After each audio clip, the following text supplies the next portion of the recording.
वो भी किसी पे डिपेंडेंट है। आप मुर्गा खाते हो, मुर्गा कीड़ा मकोड़ा खाता है, वो कीड़ा मकोड़ा कुछ खाता होगा, तो सब क्या है, सब एक दूसरे पे क्या है, डिपेंडेंट। उपभोक्ता में क्या है, एक तो शाकाहारी होगा जो सिर्फ और सिर्फ किस पे डिपेंड होगा, प्लांट्स पे डिपेंड होगा। शाकाहारी क्या है, सिर्फ और सिर्फ प्लांट्स पे डिपेंड है। हम अपना खाना क्या खुद बना सकते हैं? नहीं। खाना खुद बनाने का मतलब ये नहीं होता है कि जाके मैगी बना लो, ये नहीं होता है। हम अपना खाना क्या खुद बना सकते हैं? नहीं। हम खाना किससे ले रहे हैं? या तो हम प्लांट से ले रहे हैं जो उत्पादक हैं, या तो फिर हम किससे ले रहे हैं, एनिमल्स से ले रहे हैं जो ऑलरेडी उपभोक्ता है, वो भी अपना खाना किसी से ले रहे हैं। हे मेरे प्यारे बच्चों, कैसे हैं आप सब? मैं हूं आपकी बायोलॉजी एजुकेटर अपराजिता सिंह, और फिजिक्स बाई पंकज सर की क्लास में आपका बहुत बहुत स्वागत है। ठीक है, कैसे हैं आप सब? कैसी चल रही है आप सबकी पढ़ाई? आई होप अच्छी चल रही होगी, आप सभी अच्छे से पढ़ रहे होंगे। जितने भी चैप्टर्स पढ़ाए गए अब आपके सारे क्लियर हो गए होंगे, है ना? कहीं कोई कंफ्यूजन नहीं होगा। तो आज हम अपना नया चैप्टर स्टार्ट करने वाले हैं क्लास 10th के लिए। चैप्टर का नाम क्या है भाई? चैप्टर का नाम है हमारा पर्यावरण। बहुत ही मजेदार चैप्टर है। क्वेश्चंस की दृष्टि से देखें, प्रश्नों की दृष्टि से देखें तो भी ये चैप्टर बहुत इंपॉर्टेंट है, यहाँ से प्रश्न बनते हैं। लेकिन चैप्टर इतना ज्यादा मजेदार है ना कि आपको पढ़ते समय बिल्कुल भी बोरियत नहीं होगी, आपको बिल्कुल भी ऐसा नहीं लगेगा कि अरे मैं तो थक गई।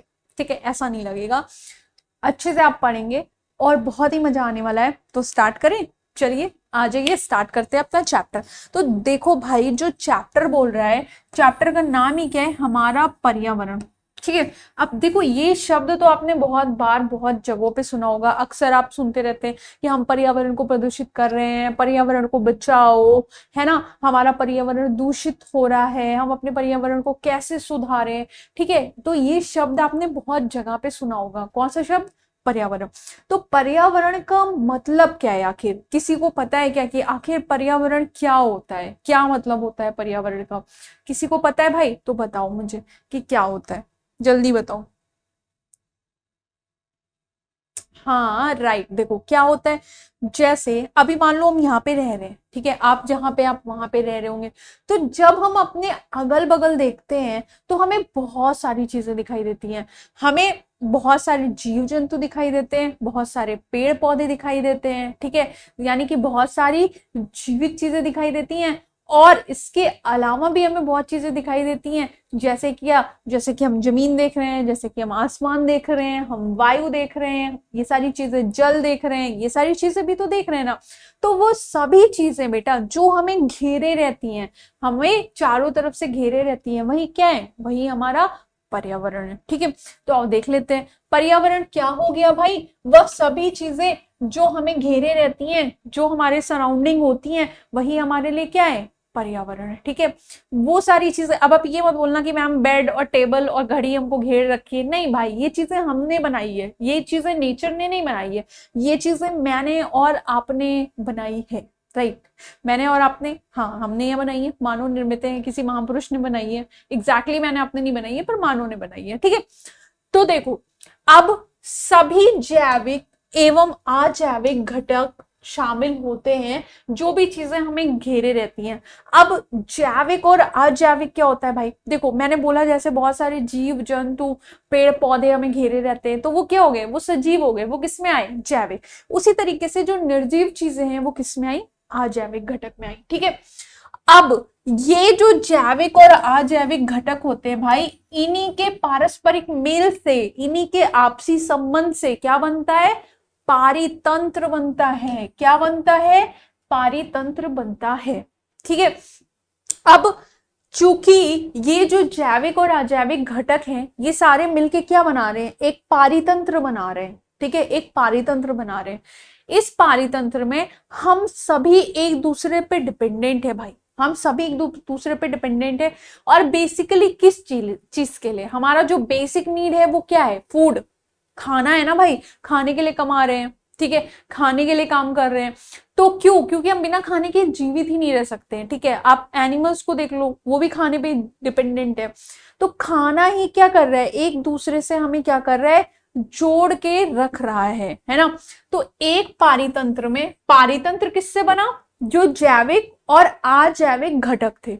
पारितंत्र किससे मिलके बना, जो जैविक जैविक सजीव और जो अजैविक निर्जीव घटक थे उनसे मिलकर क्या बना, पारितंत्र बना। ठीक है, और एक पारितंत्र में जीव भोजन के लिए एक दूसरे पर निर्भर होते हैं। ठीक है, जिसे हम क्या कहते हैं, आहार श्रृंखला, या फिर उससे आहार श्रृंखलाएं जब बहुत सारी मिल जाती हैं तो क्या बना लेते हैं, आहार जाल बन जाता है। ठीक है, अभी हम आगे देखेंगे कि आहार श्रृंखला क्या है, आहार जाल क्या है, अभी ये चीजें आगे समझेंगे। ठीक है, पर देखो हम लोग खाने के लिए तो एक दूसरे पे डिपेंड नहीं है। हम क्या करते हैं, हम फसलें उगाते हैं, हम बहुत सारे ऐसे एनिमल्स होते हैं जिनका मीट खाते हैं, तो हम उन पे क्या है, डिपेंड है। वो भी किसी पे डिपेंड है, वो भी किसी पे डिपेंड है ना। आप मुर्गा खाते हो, मुर्गा कीड़ा मकोड़ा खाता है, वो कीड़ा मकोड़ा कुछ खाता होगा, तो सब क्या है, सब एक दूसरे पे क्या है, डिपेंड है। आप बकरी खाते हो, बकरी घास खाती है। ठीक है, पेड़ अपने न्यूट्रिशन कहाँ से ले रहा है, एटमॉस्फेयर से ले रहा है। तो सब क्या है, सब एक दूसरे पे डिपेंड है। यही क्या है, यही एक आहार श्रृंखला है कि सब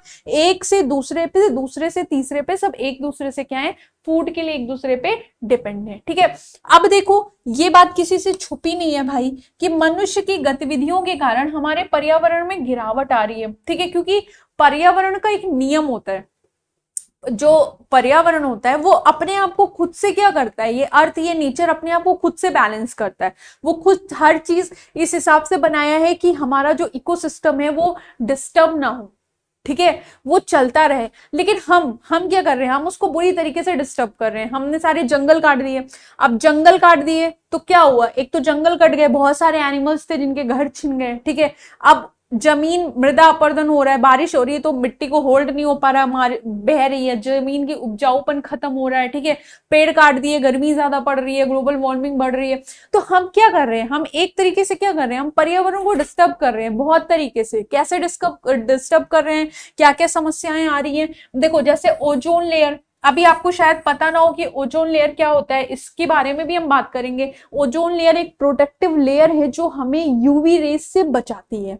अभी हम आगे चल के उसको भी पढ़ेंगे। ठीक है, तो जैसे ओजोन लेयर का क्या हो रहा है, उसमें छेद हो गया था, ओजोन लेयर का क्या हो रहा है, नुकसान हो रहा है, उससे हम बहुत गंभीर परिणाम भुगतेंगे भविष्य में। ठीक है, हमारे पास कचरे वचरे से निपटने का प्रबंधन नहीं है बहुत अच्छा। ठीक है, उसकी वजह से क्या हो रहा है, पोल्यूशन इतना कॉज हो रहा है, हर तरह का पोल्यूशन कॉज हो रहा है, हर तरीके का प्रदूषण कॉज हो रहा है, जो कि क्या कर रहा है, पर्यावरण को लगातार दूषित करता जा रहा है। तो ये सारे कुछ दिक्कतें हैं जो हम किसमें कॉज कर रहे हैं भाई, पर्यावरण में कॉज कर रहे हैं। ठीक है, अब देखते हैं पारितंत्र क्या है। अभी हमने देखा था ऑलरेडी पारितंत्र क्या है, चलो उसका डेफिनेशन एक बार पढ़ लेते हैं। ठीक है, क्या कह रहा है भाई कि एक क्षेत्र के क्षेत्र मतलब क्या, जैसे कोई भी एरिया है, कोई भी जगह है। ठीक है, तो एक क्षेत्र के सभी जीव, एक क्षेत्र के सभी जीव व अजैविक घटक मिलकर एक पारितंत्र का निर्माण करते हैं।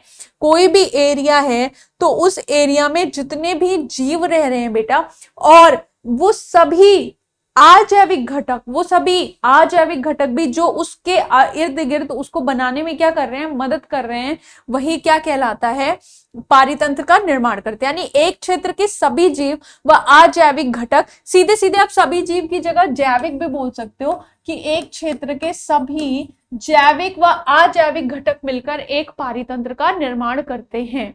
ठीक है, इसलिए एक पारितंत्र जैविक यानी कि जीवित चीजों और अजैविक घटक जैसे क्या क्या हो गया, मैंने बताया था, जैसे कि आपका टेम्परेचर, तापमान, वर्षा, वायु, मृदा आदि, इन सब से मिलकर बना होता है। तो पारितंत्र किससे किससे मिलकर बना हुआ, वेरी सिंपल, एक जैविक घटक और एक अजैविक घटक, इन दोनों को मिला देंगे तो क्या बन गया, पारितंत्र बन गया। ठीक है, अब देख लेते हैं पारितंत्र के प्रकार कौन कौन से भाई। तो पारितंत्र के हम दो प्रकार देखते हैं। ठीक है, कौन कौन से हैं, पहला है प्राकृतिक पारितंत्र।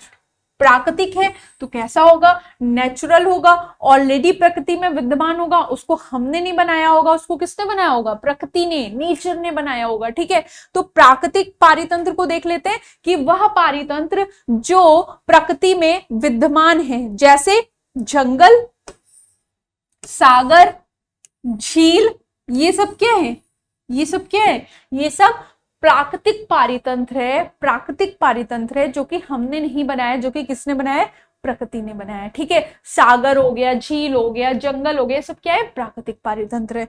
दूसरा क्या है बेटा, मानव निर्मित प्राकृतिक पारितंत्र। दूसरा क्या है, मानव निर्मित पारितंत्र। वो ऑब्वियस सी बात है, ये क्या बोल रहा है कि ऐसा पारितंत्र जो किसने निर्मित किया है, जो मानव ने निर्मित किया है। ऐसा पारितंत्र जो मानव द्वारा बनाया गया है, मनुष्यों द्वारा बनाया गया है, उसको हम क्या कह रहे हैं, उसको हम क्या कह रहे हैं, वो कैसा है, मानव निर्मित पारितंत्र है। जैसे खेत, आपने देखा है हम लोग खेत बनाते हैं, हम लोग जैसे होता है ना, सब लोग अपनी जमीन का बंटवारा कर लेते हैं, भाई इतना मेरा इतना मेरा, फिर उस पर हल चलाते हैं, जुताई करते हैं, उसमें सीड डालते हैं, तो हमने वो खेत बनाया। ठीक है, और जलाशय, छोटे छोटे तालाब, तो वो भी क्या हो गया, वो भी हमने बनाया ना। तालाब तो आप एक तालाब खुदवा दो, उसमें आप मछलियां डाल दो, पेड़, उसमें अपने आप कुछ पेड़ उग जाएंगे, कुछ लगा दो, तो ये क्या बन गया, ये आपने खुद से बनाया। ठीक है, बगीचा, बगीचा भी क्या होता है, हम खुद से, एक लैंड होता है, इस पर प्लांट लगाते हैं तरह तरह के, और हम खुद से, फिर उसमें बहुत सारे क्या होते हैं, चिड़िया पक्षी ये सब आना शुरू हो जाते हैं, तो ये भी क्या है, ये एक मानव निर्मित है। ठीक है, तो हमने क्या देखा कि जो पारितंत्र होते हैं वो दो तरह के होते हैं। एक जो होता है जो हमने नहीं बनाया, जो प्राकृतिक होते हैं, जो प्रकृति ने बनाया, और दूसरा क्या होता है, दूसरा होता है जो मानव निर्मित होता है, यानी कि हम मनुष्यों ने बनाया है। ठीक है, बताओ यहां तक कोई कंफ्यूजन है, नहीं है तो लिखो मैम कोई कंफ्यूजन नहीं है। आगे चलें, ठीक है, तो देखो भाई हमने क्या देखा, फ्लो चार्ट के माध्यम से देख लेते हैं। हमने देखा कि जो पारितंत्र है उसके दो घटक हैं, एक अजैविक घटक है जिसमें हवा आ गया, जल आ गया, भूमि आ गया, और दूसरा जैविक घटक है जिसमें पेड़ पौधे आ गए और जीव जंतु आ गए। ठीक है, इतना हमने देखा, यहां तक किसी को कंफ्यूजन है? अब देखो ये जो जैविक घटक हैं, अब इन जैविक घटकों में कौन कौन आ रहे हैं, एक तो आपने कहा मैम पेड़ पौधे आ रहे हैं और दूसरे जीव जंतु आ रहे हैं। अब इनको भी हमने दो तीन भागों में डिवाइड किया है। कौन कौन से भाग, देखो उन जैविक घटकों में भी एक हो गए उत्पादक। ठीक है, अब देखो नाम से ही क्लियर है, उत्पादक जो क्या कर रहे हैं, जो क्या कर रहे हैं, उत्पाद कर रहे हैं, किसी चीज का निर्माण कर रहे हैं। कौन निर्माण कर रहा है भाई, पेड़ पौधे। मेजरली तो पेड़ पौधे क्या होते हैं, उत्पादक होते हैं, वही फसलें उगा रहे हैं, वही बढ़ रहे हैं, हम उनको ही खा रहे हैं, तो पेड़ पौधे क्या हो गए, उत्पादक हो गए। दूसरे हो गए उपभोक्ता, जो उस चीज का उपभोग कर रहे हैं, यूज कर रहे हैं। तो हम सभी क्या है, सभी जीव जंतु क्या हो गए, हम सभी क्या हो गए, हम उपभोक्ता हो गए, क्योंकि हम क्या कर रहे हैं, जो उत्पादक उगा रहे हैं हम उससे क्या कर रहे हैं, हम उससे अपना लेके अपना खाना खा रहे हैं। ठीक है, और तीसरा है अपघटक, डीकम्पोजर्स, की जो भी चीजें मर गई, सड़ गई, जो भी चीजें, जैसे किसी की मृत्यु हो गई, तो हम क्या ले रहे हैं, हम नेचर से ही ले रहे हैं, अपने खनिज सारी चीजें जितनी आपूर्ति है। और फिर जब किसी की डेथ हो जाती है तो ये जो डिकम्पोजर्स होते हैं उसको क्या करते हैं, छोटा छोटा छोटा छोटा छोटा तोड़ के खत्म कर देते हैं और वापस से उसको उसी नेचर में मिला देते हैं। ठीक है, तो ये क्या हो गए, ये डिकम्पोजर्स हो गए। तो जैविक घटक को हमने कितने भागों में बांटा बेटा, तीन भागों में बांटा। एक हो गया उत्पादक, दूसरा हो गया उपभोक्ता, और तीसरा क्या हो गया, अपघटक हो गया। ठीक है, अब उपभोक्ता अगर हम देख लो तो उपभोक्ता के भी चार टाइप्स हैं। कौन कौन से, उपभोक्ता में क्या है, एक तो शाकाहारी होगा जो सिर्फ और सिर्फ किस पे डिपेंड होगा, प्लांट्स पे डिपेंड होगा। शाकाहारी क्या है, सिर्फ और सिर्फ प्लांट्स पे डिपेंड है। दूसरा क्या होगा भाई, मांसाहारी होगा, जो किस पे डिपेंड होगा, मांस पे डिपेंड होगा। और तीसरा सर्वाहारी होगा, जो भाई पेड़ पौधे भी खा ले और मांस मछली भी खा ले, तो वो क्या हो गया, वो सर्वाहारी हो गया। ठीक है, और एक हो गया परजीवी, जो दूसरे बिना किसी को मारे उस पर डिपेंड रह के अपना भरण पोषण लेता रहे, अपना खाना लेते रहे। जैसे जू हो गया, हमारे सर में पड़ता है, आपको क्या जान से मार देता है, नहीं। खटमल क्या आपको जान से मार देती है, लीच क्या आपको जान से मार देती है, नहीं। टीनिया सोलियम, एस्केरिस के जान से मारते हैं, नहीं। बस वो आपके शरीर में अंदर या बाहर, अगर वो अंतः परजीवी होंगे तो अंदर, अगर वो बाह्य परजीवी होंगे तो बाहर। जैसे जू क्या है, एक बाह्य परजीवी है, आपके सर पे रहेगा, खून चूसता रहेगा, आप खाना खाता रहेगा, आपको थोड़ी बहुत दिक्कत होगी, खुजली वुजली होगी, बस खत्म काम। ठीक है, तो वो क्या हो गए, वो परजीवी हो गए। ठीक है, तो क्या देखा हमने, जैविक घटक में भी कितने हमने पार्ट देखे, तीन। एक उत्पादक जो उत्पाद कर रहा है, दूसरा उपभोक्ता जो उस चीज का यूज कर रहा है, और तीसरा अपघटक डिकम्पोजर्स जो चीजों को तोड़कर वापस से वापस से क्या कर रहा है, नेचर में मिला रहा है। और उपभोक्ता के भी हमने 4 टाइप देखे, शाकाहारी, मांसाहारी, सर्वाहारी और क्या है, परजीवी। यहां तक क्लियर है? क्लियर है तो लिखो यस मैम। ठीक है, आगे चले भाई। अब देखो अजैविक घटक, सभी निर्जीव घटक हम पढ़ चुके हैं। क्या लिख रहा है अजैविक घटक? सभी निर्जीव घटक जैसे कि हवा, जैसे कि पानी, जैसे कि भूमि, प्रकाश, तापमान आदि मिलकर अजैविक घटक बनाते हैं। जैविक घटक क्या हो गया? सभी सजीव घटक हो गए, जैसे कि पौधे, जानवर, सूक्ष्म जीव जिनको हम माइक्रोस्कोप से देखते हैं, सूक्ष्म जीव जैसे अमीबा, पैरामीशियम, युग्लिना, ये सब क्या है, सूक्ष्म जीव है। फफूंदी, फंगस जो रोटी वगैरह पे उगाती है, देखते हो ना फफूंद होती है, अचार पे, ब्रेड पे, रोटी वगैरह पे फफूंद उगाती है, फंगस, ये सब मिलकर क्या बनाते हैं, जैविक घटक बनाते हैं। ठीक है, फिर से एक बार देख लो, अजैविक घटक भाई क्या बनाते हैं, जैसे कि हवा, पानी, भूमि, प्रकाश, तापमान, ये सब अजैविक घटक हैं। जैविक घटक में पेड़ पौधे, सूक्ष्म जीव, फफूंदी, ये सब क्या हो गए, ये सब क्या हो गए, ये सब जैविक घटक हो गए। ठीक है, अब आहार के आधार पर जैविक घटकों को भी निम्न भागों में बांटा गया है, जैसे कि अभी आपने पीछे फ्लो चार्ट में देखा, वो क्या है, उत्पादक। उत्पादक कौन है, जो उत्पाद जो बना रहे हैं, जो किसी चीज का क्या कर रहे हैं, फॉर्मेशन कर रहे हैं, उत्पादक हो गए। ठीक है, जैसे कि सभी हरे पौधे, नील हरित शैवाल, ठीक है, ब्लू ग्रीन एल्गी, ठीक है, अपना भोजन शर्करा व स्टार्च अकार्बनिक पदार्थों से सूर्य की रोशनी का प्रयोग करके बनाते हैं।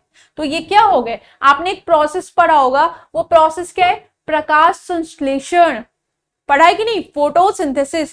क्या बताया था फोटोसिंथेसिस में, कि जिनमें भी क्लोरोफिल पाया जा रहा है वो क्या कर रहे हैं, वो सूर्य के प्रकाश से और हमारे एटमॉस्फेयर से कुछ चीजें यूज करके, ठीक है, क्या बनाते हैं। अब तो देखो फोटोसिंथेसिस तो अभी हम यहाँ पढ़ नहीं रहे हैं, पर आपने इतना तो पढ़ा ही होगा ना कि सूर्य का प्रकाश लेते हैं, एटमॉस्फेयर से कार्बन डाइऑक्साइड लेते हैं, ठीक है, और क्या बनाते हैं, क्या बनाते हैं, जल्दी बताओ, अपना फूड बनाते हैं, स्टार्च, जो कि क्या होता है, उनका फूड होता है ना। तो इसलिए ये सभी क्या कहलाते हैं, उत्पादक कहलाते हैं। क्या होता है, उत्पादक कहलाते हैं। कौन कौन भाई, सभी हरे पौधे, नील हरित शैवाल, ये सभी जो भी बेसिकली जो भी प्रकाश संश्लेषण यानी कि फोटोसिंथेसिस कर सकता है, जो अपना फूड उत्पाद कर रहा है, जो खुद बना ले रहा है, वही क्या कहला रहा है, उत्पादक कहला रहा है। ठीक है, अब हम तो अपना खाना खुद बना नहीं सकते हैं, क्या हमारे पास क्लोरोफिल है कि हम सूर्य की रोशनी में खड़े हो जाए और खाना बन जाए, जिंदगी कितनी आसान हो, है ना। बहुत लोग को पढ़ने ही छोड़ते हैं, बोलते हैं फ्री में खाना मिल रहा है तो पढ़ने की क्या ही जरूरत है ना, है कि नहीं, बताओ। तो जो उत्पादक हैं वो क्या कर रहे हैं, वो अपना फूड खुद बना रहे हैं, वो अपना ही नहीं, उनसे दूसरे भी फूड ले रहे हैं भाई, वो उत्पाद कर रहे हैं। ठीक है, क्यों, क्योंकि उनमें क्या हो रहा है, उनमें प्रकाश संश्लेषण का प्रोसेस हो रहा है। दूसरा क्या हो गया, उपभोक्ता। उपभोक्ता क्या कर रहा है भाई, ऐसे जीव जो अपने निर्वाह के लिए परोक्ष या अपरोक्ष रूप से उत्पादक पे निर्भर है। उपभोक्ता कौन है, उपभोग कर रहा है, यूज कर रहा है, अपनी चीजों के लिए दूसरों पे डिपेंड है, डायरेक्टली और इनडायरेक्टली, प्रत्यक्ष और अप्रत्यक्ष रूप से वो किस पे डिपेंड है, अपने खाने के लिए दूसरों पे, अपने निर्वाह के लिए दूसरों पे डिपेंड है। वो कौन है, उपभोक्ता, जैसे मैं और आप। ठीक है, हम क्या कर रहे हैं, हम अपना खाना क्या खुद बना सकते हैं, नहीं। खाना खुद बनाने का मतलब ये नहीं होता है कि जाके मैगी बना लो, ये नहीं होता है। हम अपना खाना क्या खुद बना सकते हैं, नहीं। हम खाना किससे ले रहे हैं, या तो हम प्लांट से ले रहे हैं जो उत्पादक हैं, या तो फिर हम किससे ले रहे हैं, एनिमल्स से ले रहे हैं जो ऑलरेडी उपभोक्ता है, वो भी अपना खाना किसी से ले रहे हैं। तो हम क्या है, हम अपने खाने के लिए दूसरों पे डिपेंड हैं। ठीक है, तो हम क्या हो गए, उपभोक्ता हो गए। उत्पादक में कौन आ गए, जो अपना भोजन स्वयं बना रहे हैं। इतना क्लियर है बेटा। अब देखो, उपभोक्ताओं को भी हमने कई सारी श्रेणी में बांट रखा है। क्या कर रखा है, उपभोक्ताओं को भी कई सारी श्रेणी में बांट रखा है, जो पीछे हमने किसमें देखा था, फ्लो चार्ट में देखा था। जैसे कि शाकाहारी। शाकाहारी क्या होते हैं, ये तो भाई सबको पता है, किसको नहीं पता है बताओ, जल्दी बताओ, किसको नहीं पता शाकाहारी कौन होते हैं, जो क्या करते हैं, जो पौधे खाते हैं, पत्ते खाते हैं, बेसिकली किस पे डिपेंड होते हैं, प्लांट्स पे डिपेंड होते हैं, वो कौन होते हैं, शाकाहारी। जैसे फॉर एग्जांपल बकरी हो गया, हिरन हो गया, ठीक है, ये क्या हो गया, गाय भैंस हो गए, ठीक है, ये लोग क्या हो गए, ये लोग शाकाहारी हो गए। मनुष्य भी शाकाहारी होते हैं भाई, मनुष्यों में क्या है, वैरायटी है, कुछ शाकाहारी होते हैं, कुछ मांसाहारी होते हैं, कुछ सर्वाहारी होते हैं, है ना। तो शाकाहारी बेसिकली कौन हुए, शाकाहारी वो हुए जो किस पे डिपेंडेंट है, जो प्लांट्स पे डिपेंडेंट है, जो अपना खाना किससे ले रहे हैं, प्लांट से ले रहे हैं। दूसरा क्या हो गया, मांसाहारी हो गया। अब जो मांस खाने वाले हैं भाई, जैसे शेर हो गया, मगरमच्छ हो गया, कुत्ता हो गया, बिल्ली हो गया, ये लोग क्या होते हैं, बेसिकली ये लोग क्या है, मांसाहारी हैं। ठीक है, बेसिकली ये लोग क्या है, मांसाहारी हैं। ठीक है, मनुष्यों में भी कुछ लोग क्या होते हैं, जो मांसाहारी होते हैं, जिनको मांस खाना ज्यादा पसंद होता है। ठीक है, उसके बाद क्या है, सर्वाहारी। सर्वाहारी कौन हो गए भाई, जो पौधे और मांस दोनों को खा लेते हैं, जो पौधे और मांस को दोनों को खा लेते हैं, उनको क्या बोलते हैं, सर्वाहारी। जैसे जैसे कौवा हो गया, जैसे मनुष्य हो गया। ठीक है, ये लोग क्या हो गए, हम लोग क्या है, बेसिकली सर्वाहारी हैं, कि हम मीट भी खा लेते हैं, हम प्लांट से भी अपना फूड ले रहे हैं और एनिमल से भी अपना फूड ले रहे हैं, इसलिए ज्यादातर हम क्या है, हम सर्वाहारी हैं। ठीक है, अब देखो परजीवी क्या हो गए, जो दूसरे जीव के शरीर में रहने व भोजन लेने वाले। ठीक है, जैसे कि मैंने बताया, क्या जू हो गया, हमारे शरीर पे रह रहा है, हमें क्या जान से नहीं मारेगा, लेकिन हमसे अपना खाना लेता रहेगा। ठीक है, ये क्या, एक्टोपैरासाइट, ऐसे हमारी इंटेस्टाइन में पाया जाता है, बहुत तरह के परजीवी पाए जाते हैं। ठीक है, टीनिया, सोलियम, एस्कैरिस, सब क्या है, हमारी आंतों में रहते हैं और हमसे ही खाना लेते हैं। अमरबेल हो गया, किसी और प्लांट से क्या होगा, लिपट जाएगा और उससे क्या होगा, अपना फूड लेगा। ठीक है, तो ये सारे क्या हो गए, ये सारे हो गए परजीवी। ठीक है, उसके बाद देख लेते हैं भाई अपघटक। अपघटक क्या होते हैं, फफूंदी व जीवाणु जो कि मरे हुए जीव या पौधों के जटिल पदार्थों को सरल पदार्थों में विघटित कर देते हैं और इस प्रकार अपघटक स्रोतों की भरपाई करने में मदद करते हैं। देखो कैसे, देखो कैसे, जैसे मान लो भाई ये क्या है, ये एक पेड़ है। ठीक है, अब पेड़ क्या कर रहा है, यहाँ पे क्या है, मिट्टी है, पेड़ कहाँ पे लगा होगा, मिट्टी में, और मिट्टी में क्या होंगे, आपके खनिज होंगे। ठीक है, या जो भी होगा, आपका पानी होगा। पेड़ को बेसिकली जो भी चाहिए वो कहाँ से ले रहा है, वो इस मिट्टी से ले रहा है और क्या कर रहा है, ग्रो कर रहा है। ठीक है, उस प्लांट को किसने खाया, उस प्लांट को किसने खाया, बकरी ने खा लिया। ठीक है, अब जो इस प्लांट के पास था वो उसका कुछ हिस्सा कहां चला गया, बकरी में चला गया। ठीक है, उस बकरी को किसने खाया, मनुष्य ने खा लिया। तो अब किस में चला गया, मनुष्य में चला गया। भाई यही जो खनिज मिनरल जो प्लांट्स में गए, उन्हीं से बकरी को एनर्जी आ रही है, बकरी को मनुष्य ने खाया तो मनुष्य में आ रही है। अब जब उस मनुष्य की डेथ हुई तो उसको छोटे छोटे बैक्टीरिया, जीवाणु, फंगस, ये सब उसकी बॉडी पे होंगे और उसको क्या करेंगे, डीकम्पोज कर देंगे, उसको छोटे छोटे टुकड़ों में तोड़ देंगे एकदम और वापस से मिट्टी में मिला देंगे। तो जो खनिज लवण यहां से गए थे, जिनका यहां से सप्लाई हो रहा था, अगर वो जाते जाएंगे तो खत्म होंगे ना भाई। तो उसको बैलेंस करता है, यही तो हमारा क्या है, यही तो हमारा नेचर हर चीज को बैलेंस करने के लिए अपना उसने जुगाड़ बना रखा है। तो जो भी यहां से गया, अब जब कोई भी मनुष्य, सिर्फ मनुष्य नहीं, कोई भी जीव जंतु जब मरा तो उसकी बॉडी क्या हुई, डीकम्पोज हुई, उसको बहुत सारे ऑर्गेनिज्म ने क्या कर दिया, माइक्रो ऑर्गेनिज्म ने क्या कर दिया, डीकम्पोज कर दिया और वापस से वो चीजें कहां पे मिल गई, मिट्टी में मिल गई और वापस से जो स्रोत था मिट्टी का वो उसने क्या कर लिया, उसकी पुनः भरपाई कर ली। ठीक है, इतना क्लियर है। देख लो फिर से कि जो भी जीवाणु हो गए, फफूंद हो गए, ये सब क्या हुए, जो भी मरे हुए जीव हैं या पेड़ हैं, वो उनके जो जटिल पदार्थ हैं उनको तोड़कर सरल पदार्थों में विघटित कर देते हैं और इस प्रकार जो अपघटक हैं वो स्रोतों की भरपाई करने में क्या करते हैं, मदद करते हैं। यानी कि जो स्रोत हैं वो इस तरीके से क्या होते हैं, रिफिल होते रहते हैं, वापस से वो प्रकृति में जाते रहते हैं। ठीक है, क्लियर है तो बोलो यस मैम, क्लियर है। क्लियर है भाई तो बोलो यस मैम, क्लियर है। ठीक है, अब चलो देख लेते हैं कि आहार श्रृंखला क्या होती है। अब देख लेते हैं क्या कि आहार श्रृंखला या फिर खाद्य श्रृंखला ये क्या होती है। ठीक है, तो देखो भाई, आहार श्रृंखला एक ऐसी श्रृंखला है जिसमें एक जीव दूसरे जीव को भोजन के रूप में खाते हैं। आहार श्रृंखला क्या है? एक ऐसी श्रृंखला है जिसमें एक जीव दूसरे जीव को क्या करते हैं? खाते हैं। ठीक है, जैसे जैसे घास है, घास को हिरन ने खाया, हिरन को शेर ने खाया, तो ये एक चैन बनी कि नहीं? ये एक चैन बन गई कि नहीं? ये एक श्रृंखला बन गई कि नहीं? बताओ, श्रृंखला क्या होती है? एक चैन क्या होती है? यही तो होती है ना। तो इसी को क्या बोल दिया हमने? आहार श्रृंखला। ऐसे देख लो, देखो जैसे मान लो ये घास है, घास को किसने खाया? हिरन ने खाया।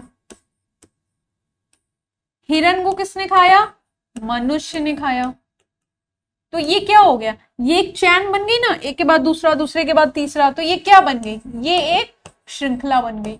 और चूंकि ये श्रृंखला कैसी श्रृंखला है? किससे रिलेटेड है? खाने से रिलेटेड है मैम। ये श्रृंखला या ये चैन किससे रिलेटेड है? आप बोलोगे मैम खाने से रिलेटेड है। खाने से रिलेटेड है तो इसको हम आहार श्रृंखला या फिर खाद्य श्रृंखला बोल सकते हैं। आहार श्रृंखला या फिर खाद्य श्रृंखला बोल सकते हैं। तो अब मुझे ये बताओ कि ऐसे प्रकृति में बहुत सारी श्रृंखलाएं होंगी, है ना? कोई ये एक श्रृंखला तो है नहीं, ऐसी बहुत सारी श्रृंखलाएं प्रकृति में है। जैसे जैसे कि मान लो घास है, छोटे पेड़ पौधे हैं, उनको किसी कीड़े मकोड़ों ने खाया। ठीक है, कीड़े मकोड़ों को किसी छोटे पक्षी ने खाया, किसी चिड़िया ने खा लिया, उस चिड़िया को सांप ने खा लिया। ठीक है, सांप को बाज ने खा लिया। ठीक है, ये भी तो क्या हो गई भाई? ये भी क्या हो गई? ये भी एक खाने की श्रृंखला हो गई। ठीक है, आप पानी में चले जाओ, छोटे छोटे जो प्लैंक्टॉन्स होते हैं, ठीक है, छोटे जो प्लैंक्टॉन्स होते हैं, छोटे कीट होते हैं या छोटी मछली होती है, ऐसे समझ लो, छोटी मछली होती है, उसको किसने खाया? बड़ी मछली ने खाया। किसने खाया? बड़ी मछली ने खाया। उस बड़ी मछली को किसने खा लिया? मनुष्य ने खा लिया। ठीक है, तो ये भी क्या हो गई? ये एक आहार श्रृंखला हो गई। हो गई कि नहीं हो गई? तो इस तरीके से प्रकृति में क्या है? बहुत सारी आहार श्रृंखलाएं हैं। ठीक है, इस तरह से प्रकृति में क्या है? बहुत सारी खाद्य श्रृंखलाएं। और जब यही श्रृंखलाएं एक दूसरे से जुड़ जाती हैं और पूरे जाल जैसा स्ट्रक्चर बना लेती हैं, अभी आगे चल के हम देखेंगे कि जैसे दो चीजें होती हैं, यहां पे समझ लो, एक होती है खाद्य श्रृंखला या फिर आहार श्रृंखला और एक होता है खाद्य जाल या फिर आहार जाल। इसको बोलते हैं फूड वेब जाल और इसको बोलते हैं फूड चेन श्रृंखला। तो हम लोग जब चेन पहनते हैं, चेन कभी देखा है? मम्मी को घर में पहने में देखा है? क्या होता है चेन? ऐसे मम्मी चेन पहनी होती है, ऐसे कई सारी ऐसे मोतियां जोड़ जोड़ के एक पूरी माला बन जाती है। यही क्या हो जाती है? यही क्या हो जाती है? चेन हो जाती है। ठीक है, तो ये क्या हो गया? ये क्या हो गया? एक चेन हो गया कि भाई एक दूसरे से लिंक है। ये पूरा एक चेन हो गया, ये पूरा एक चेन हो गया और ये पूरा क्या हो गया? एक चेन हो गया। ठीक है, अब आप पूछेंगे मैम फूड वेब यानी फूड जाल क्या होता है? खाद्य जाल क्या होता है? तो कभी मकड़ी का जाला देखा है? कैसा होता है मकड़ी का जाला? देखो ऐसा होता है कुछ, ऐसे ऐसे सब एक दूसरे से क्या होते हैं? ऐसे जुड़े होते हैं, जाल के रूप में जुड़े रहते हैं ना। तो जब ऐसा ही जाल इन खाद्य श्रृंखलाओं का बन जाए तब हम उसे क्या कहते हैं? फूड वेब कहते हैं। तो सीधा डेफिनेशन क्या है? अभी तो आगे चल के हम समझेंगे, अभी यहाँ पे हम आपको एक बार समझा दे रहे हैं, अभी आगे डेफिनेशन हम देखेंगे। तो सीधा डेफिनेशन क्या हुआ कि जब कई सारी खाद्य श्रृंखलाएं एक दूसरे से जुड़ जाएं, जब कई सारी खाद्य श्रृंखलाएं एक दूसरे से जुड़ जाएं तब उन्हीं को हम क्या कहते हैं? फूड वेब या खाद्य जाल बोलते हैं। देखो ये तो एक श्रृंखला है, ये दूसरी श्रृंखला है, ये तीसरी श्रृंखला है, ये सारी श्रृंखलाएं अलग अलग हैं, लेकिन जब ऐसी कई श्रृंखलाएं एक दूसरे से जुड़ जाएं, कैसे जुड़ेंगी? देख लो, जैसे मान लो ये घास है, ठीक है, अब ये घास को किसने खाया? हिरन ने खाया। हिरन को किसने खाया? मनुष्य ने खाया। ठीक है, अब इसी घास को मान लो कोई छोटा कीट खा ले रहा है, उसको कौन खा ले रहा है? पक्षी खा ले रहा है। ठीक है, पक्षी को कौन खा ले रहा है? सांप खा ले रहा है। ठीक है, अब उस सांप को मान लो मनुष्य ने खा लिया, बहुत सारे मनुष्य तो सांप को खाते हैं। ठीक है, ऐसे मान लो इसको किसने खाया, बकरी ने खाया, ठीक है, इस बकरी को सीधे मनुष्य ने खा लिया। या फिर मान लो ये घास है, इसको कोई हिरन खा रहा है, मान लो इसको चल के कोई बाघ खा ले, बाघ को, ठीक है, बाघ या शेर खा ले या जो भी खा ले, ठीक है। तो ये क्या हो गया, ये कई सारी चीजें हैं, ये कई सारी चीजें हैं। इस सांप को किसने खा लिया, किसी बाज ने खा लिया, ठीक है। तो ये सब कई सारी चीजें हैं, जब एक दूसरे से लिंक हो जाए, जब क्या हो जाए, ये देखो ये सब मिलके क्या बना रही हैं, एक जाल जैसा स्ट्रक्चर बना रही है। हो सकता है इस बकरी को ही कोई बाघ खा ले, तो ये सब क्या है, एक जाल जैसा स्ट्रक्चर बना रही हैं। जब कई सारी खाद्य श्रृंखलाएं मिल जाती हैं और एक जाल जैसा स्ट्रक्चर एक दूसरे से इंटरलिंक्ड हो जाती है, कनेक्टेड हो जाती है, तो उसी को हम क्या कहते हैं, फूड वेब या खाद्य जाल कहते हैं, ठीक है। अभी हम देखेंगे आगे चल के। तो देखो वापस से आ जाते हैं आहार श्रृंखला पे। क्या था, आहार श्रृंखला एक ऐसी श्रृंखला है जिसमें एक जीव दूसरे जीव को भोजन के रूप में खाते हैं। जैसे घास को हिरन ने खाया, हिरन को शेर ने खाया, एक श्रृंखला है। एक आहार श्रृंखला में उन जैविक घटकों को जिनमें ऊर्जा का स्थानांतरण हो रहा है वो क्या कहलाते हैं, पोषी स्तर कहलाते हैं, ठीक है। अभी आगे चल के हम देखेंगे पोषी स्तर क्या होता है, ठीक है। एक आहार श्रृंखला में ऊर्जा का स्थानांतरण एक दिशा में होता है। जैसे मान लो घास को हिरन ने खाया, यहां से ऊर्जा इसमें गई, हिरन को शेर ने खाया तो यहां से ऊर्जा इसमें चली गई, ठीक है। हरे पौधे सूर्य की ऊर्जा का 1% भाग जो पत्तियों पे पड़ता है अवशोषित करते हैं। हरे पौधे जो सूर्य की ऊर्जा है, हम खाना क्यों खाते हैं भाई, सिंपल सा क्वेश्चन है कि हम खाना क्यों खाते हैं। खाना नहीं खाएंगे तो क्या होगा, हम लोग मैम एनर्जी ही नहीं रहेगी, कोई काम ही नहीं कर पाएंगे। तो ऊर्जा चाहिए ना, हम खाना क्यों खा रहे हैं, ऊर्जा खा रहे हैं। ये सारी खाद्य श्रृंखलाएं एक दूसरे से क्यों लिंक्ड है, क्यों खाद्य श्रृंखलाएं बन रही, क्योंकि सबको ऊर्जा चाहिए। हम प्लांट को खाते हैं, हमें उनसे ऊर्जा मिलती है, तुमको कोई शेर खा ले उसको एनर्जी मिल जाएगी, है ना। तो सब ऊर्जा के लिए ही क्या कर रहे हैं, खाना खा रहे हैं, ठीक है। तो जो हरे पौधे होते हैं बेटा, उनमें सूर्य की ऊर्जा का 1% भाग, जो कि उनकी सूर्य की ऊर्जा किस पे पड़ती है, पत्तियों पे पड़ती है, उसको वो अवशोषित करते हैं। और उससे कितना अवशोषित करते हैं, सिर्फ 1%, सिर्फ 1%, ठीक है। ये क्या करते हैं, हरे पौधे उससे क्या लेते हैं, एनर्जी लेते हैं, ठीक है। अब हमें एक नियम पढ़ना है, उसको हम 10% लॉ बोलते हैं या 10% नियम बोलते हैं। 10% लॉ या 10% का नियम क्या कहता है, 10% का नियम कि एक पोषी स्तर से दूसरे पोषी स्तर में केवल 10% ऊर्जा का स्थानांतरण होता है, जबकि 90% ऊर्जा वर्तमान पोषी स्तर में जैव क्रियाओं में उपयोग होती है। अभी समझ में आया कि ऊपर से गया, बोलोगे मैम ऊपर से गया, चलो यहां से समझ लेते हैं। देखो ये मान लो हमने एक पिरामिड बना लिया, क्या बना लिया, एक पिरामिड जैसे स्ट्रक्चर ऐसे होता है ना पिरामिड, ठीक है। अब हमने पिरामिड से क्या देखा, अभी जितने भी हमने पीछे कॉन्सेप्ट देखे सब हम यहीं से समझेंगे, ठीक है। डरने की बात नहीं है, आराम से समझेंगे, एकदम क्लियर हो जाएगा। नहीं क्लियर हो गया तो बार बार हम समझाएंगे जब तक आपको क्लियर ना हो जाए, ठीक है। क्या देखा हमने, अभी हमने पीछे क्या क्या देखा, हमने देखा कि एक उत्पादक होता है जो अपना खाना स्वयं बना रहा है, क्या हो गया, जैसे हरे पौधे, एक उत्पादक होता है जो कि क्या करता है, अपना खाना स्वयं बना रहा है, जिसका एग्जाम्पल हमने क्या देखा, हरे पौधे देख लिया, ठीक है। अब इस पे क्या डिपेंड होगा, एक उपभोक्ता डिपेंड होगा, इस पे क्या होगा, एक उपभोक्ता डिपेंड होगा, ठीक है। तो उसको हमने क्या कह दिया, प्राथमिक उपभोक्ता हो गया। मान लो जैसे ये कोई प्लांट है और इस पे कौन डिपेंड है, मान लो इस पे कोई कीट डिपेंड है या कोई पक्षी डिपेंड है, ठीक है। तो ये क्या हो गया, ये प्राथमिक उपभोक्ता हो गया, ठीक है। अब इनको भी कोई खाएगा तो वो क्या हो गया, वो द्वितीयक उपभोक्ता हो गया। मान लो इनको किसने खा लिया, सांप ने खा लिया, ठीक है, बिल्ली ने खा लिया, कुत्ते ने खा लिया, तो ये क्या हो गया, ये द्वितीयक उपभोक्ता हो गए। अब हो सकता है इनको भी कोई खा ले, हो सकता है सांप को बाज खा ले,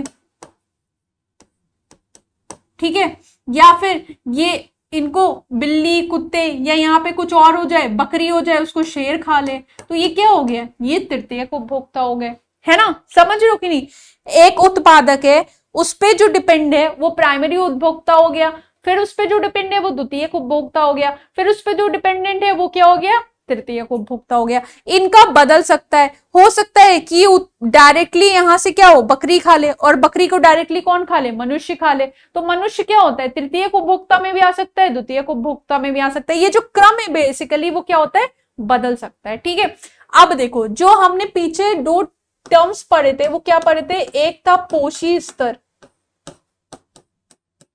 पोषी मतलब क्या होता है, किसी को पता है क्या पोषी मतलब क्या होता है, बताओ। पोषी मतलब क्या होता है भाई, किसी को पता है क्या?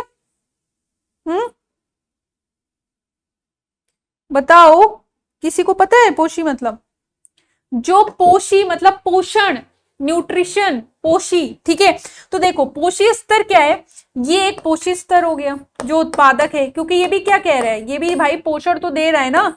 ये एक पोषी स्तर हो गया, ये दूसरा पोषी स्तर हो गया, ये तीसरा पोषी स्तर हो गया, ये चौथा पोषी स्तर हो गया। ठीक है, तो ये क्या हो गए, ये पोषी स्तर हो गए। ये क्या हो गया बेटा, ये एक पोषी स्तर, ये दूसरा पोषी स्तर, ये तीसरा पोषी स्तर, ये चौथा पोषी स्तर। ठीक है, तो अगर हम एक क्या देखते हैं, एक पिरामिड देख रहे हैं। ठीक है, उपभोक्ता के अगले स्तर के लिए ऊर्जा की बहुत ही कम मात्रा उपलब्ध हो पाती है, अतः आहार श्रृंखला में सामान्यतः 3 या 4 चरण ही होते हैं, क्योंकि ये 3 के बाद चौथे चरण जाते जाते क्या होता है, एनर्जी खत्म हो जाती है। अब देखो हमने पीछे देखा था 10% लॉ का नियम या 10% का नियम। क्या कहता है 10% का नियम, आपने देखा, अभी आपने क्या देखा कि जो सूर्य होता है, सूर्य का जो प्रकाश होता है वो जब पौधों पे पड़ता है, किस पे पड़ा, पौधों पे पड़ा, तो पौधों की जो पत्तियां हैं वो उसका सिर्फ 1% क्या करती हैं, यूज कर पाती हैं, सिर्फ 1%।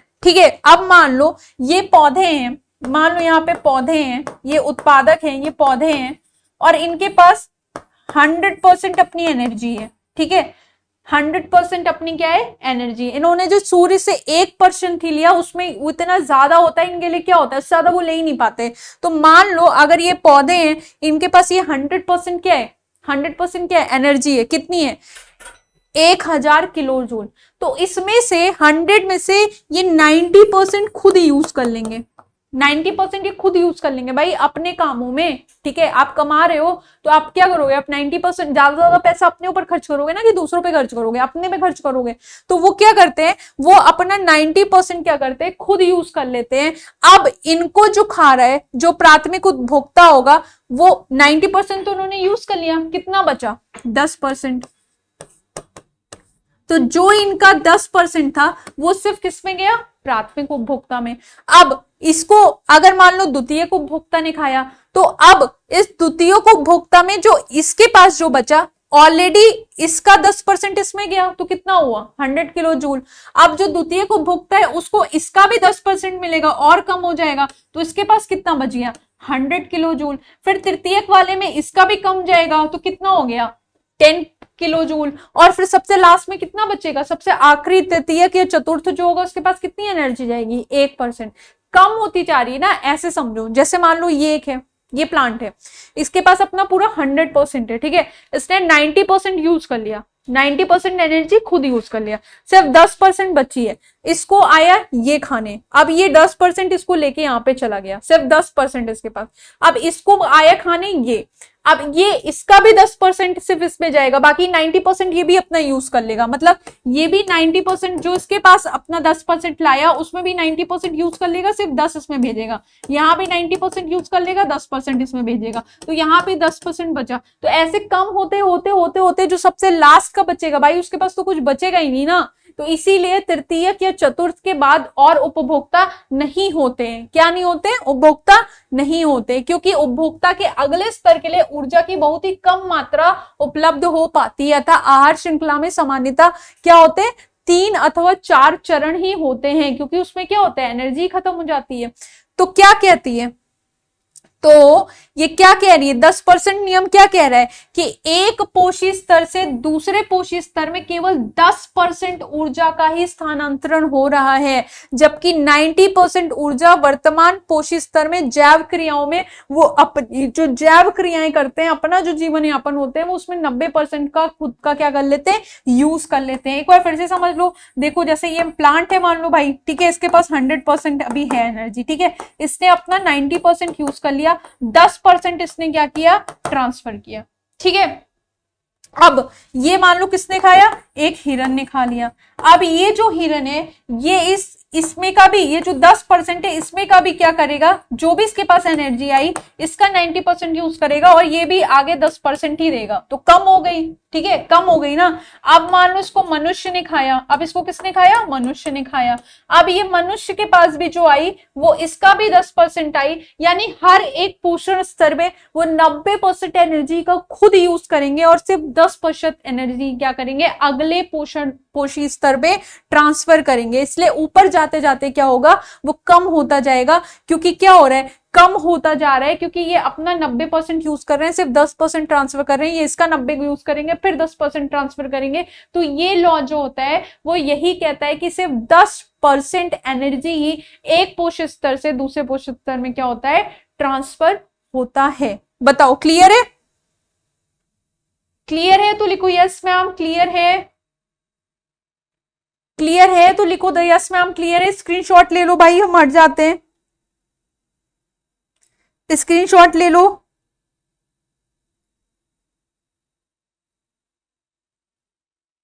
स्क्रीनशॉट ले लो भाई, हो गया, चले। चलो देखो, जैसे ये अब पिरामिड है, ये भी एक पिरामिड है, पिरामिड ऑफ एनर्जी। अभी आपको ये पढ़ना नहीं है, वरना पिरामिड ऑफ एनर्जी होता है, पिरामिड ऑफ बायोमास होता है, ठीक है, लेकिन वो अभी आपको पढ़ना नहीं है। ये आप देख लो कैसे पिरामिड होता है। इसमें क्या होता है, प्रोड्यूसर्स हो गए, प्रोड्यूसर्स कौन हो गए, जो फोटोसिंथेसिस कर रहे हैं भाई, अपना खाना खुद बना रहे हैं, उन पे जो डिपेंड हो गए, जो हार्बीवोरस हो गए, वो क्या हो गए, प्राइमरी उपभोक्ता या प्राइमरी कंज्यूमर्स हो गए। फिर उनपे क्या होगा, सेकेंडरी कंज्यूमर्स डिपेंड होंगे, उनपे क्या होगा, टर्चरी कंज्यूमर्स जो होंगे वो डिपेंड होंगे। ठीक है, सेकेंडरी कंज्यूमर्स कौन हो गए, जो कार्निवोरस हैं, जो इन हार्बीवोरस को खा रहे हैं। देखो ऐसे समझ लो,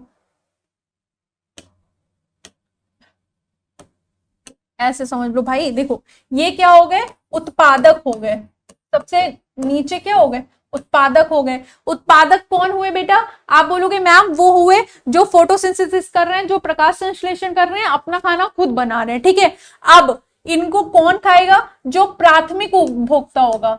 कौन खाएगा, जो प्राथमिक उपभोक्ता होगा। तो वो प्राथमिक उपभोक्ता मेनली क्या होगा, वो होंगे जो हार्बीवोरस होंगे, जो शाकाहारी होंगे, जो इन पे क्या होंगे, डिपेंड होंगे। तो उनको हमने क्या कहा, जो प्राथमिक उपभोक्ता हुआ। ठीक है, यही फर्स्ट ट्रॉपिक लेवल बना है। अब इन जो प्राथमिक उपभोक्ता हो गए, जैसे कुछ भी हो सकते हैं, जैसे ये बकरी हो सकते हैं, जैसे ये हिरन हो सकते हैं, जैसे कीट हो सकते हैं, ये सारे पक्षी हो सकते हैं, ये हो सकते हैं। ठीक है, अब इनको कौन खाएगा, जो द्वितीयक उपभोक्ता होगा। भाई कौन खाएगा, जो द्वितीयक उपभोक्ता हुआ। द्वितीयक उपभोक्ता कौन हो गया, जो कार्निवोरस है। अब जो इन हार्बीवोरस को खाएगा, कौन खा सकता है, पक्षी है, बिल्ली खा सकता है, कुत्ता खा सकता है। ठीक है, और कौन खा सकता है, मान लो हिरन है, बकरी है, तो मनुष्य खा सकता है। ठीक है, अब सेकेंडरी कंज्यूमर्स को कौन खाएगा, टर्चरी कंज्यूमर्स। ये भी क्या होंगे, जो इनको खा सकते हैं, द्वितीयक उपभोक्ता को। जैसे मान लो उत्पादक है, इनको कीट खाया, कीट को किसने खाया, चिड़िया ने खाया। चिड़िया को अब टर्चरी कौन खा लेगा, सांप खा लेगा, जो टर्चरी है। और सबसे लास्ट में जो एपेक्स है, जो सबसे ऊपर है, ठीक है, वो कौन होंगे, जो फोर्थ आप जिनको कह सकते हो, टर्चरी के बाद फोर्थ जो होंगे, फोर्थ यानी कि चतुर्थ उपभोक्ता जो होंगे, उसमें कौन कौन आ सकता है, जैसे ह्यूमंस हो गए आपके, ठीक है, मनुष्य हो गए आपके, घड़ियाल हो गए आपके, शार्क हो गई, बाघ हो गए, ये सब क्या हो गए, सब चतुर्थ उपभोक्ता हो गए, जो जो जो खाद्य श्रृंखला में सबसे ऊपर रह रहे हैं। ठीक है, तो क्या बताया, सपोज जो उत्पादक हैं उनके पास कितनी एनर्जी है, 1,00,000। ठीक है, तो उसका 10% किस में गया, प्राथमिक उपभोक्ता में। तो इसका 90% इन्होंने क्या कर लिया, खुद यूज कर लिया। भाई अपनी जैविक कार्यों में 90% इन्होंने खुद यूज कर लिया। कहां पे यूज किया, अपने जैविक क्रियाओं में 90% इन्होंने खुद से यूज कर लिया। कहां पे यूज कर लिया, अपने जैविक क्रियाओं में। तो इसका 10% कहां पे गया, सिर्फ कितना गया, 10% प्राथमिक उपभोक्ता में। कितना बचा, ये 10,000 बचा। अब इसका भी, इसने भी ये 10,000 का भी 90% इसने क्या कर लिया, यूज कर लिया। कहाँ यूज कर लिया, अपनी जैविक क्रियाओं में। भाई ये भी तो अपनी प्राथमिक उपभोक्ता, इनकी भी तो अपनी जैविक क्रियाएं, उसमें यूज कर लिया। अब ये भी इसका सिर्फ 10% इनमें भेजेंगे, किसमें, जो द्वितीयक उपभोक्ता इनको खा रहा है उसमें सिर्फ 10% जाएगा। तो कितना बचा, 1,000 बचा। ठीक है, अब ये जो द्वितीयक उपभोक्ता है ये भी अपना 90% यूज कर लेंगे, किसमें, अपनी जैविक क्रियाओं में। इसका भी जो 10% बचा वो किसमें जाएगा, तृतीयक उपभोक्ता वालों में जाएगा। अब इनके पास कितना बचा, 100 बचा। अब इस 100 में से भी ये 90 यूज कर लेंगे, तो इसके बाद कितना बचा, जो सबसे लास्ट उसके पास कितना बचा, सिर्फ 10 बचा। तो देख रहे हो आप किस तरीके से ये आगे चल के कम होता जा रहा है। क्यों, क्योंकि सिर्फ 10% ही आगे अगली पीढ़ी में, सॉरी अगले उपभोक्ताओं में जा रहा है, बाकी के 90% वो खुद से यूज कर ले रहे हैं। और इसीलिए तृतीय चतुर्थ के आगे कोई श्रृंखला नहीं बनती, क्योंकि वहां तक जाते जाते क्या होता है, खत्म हो जाता है।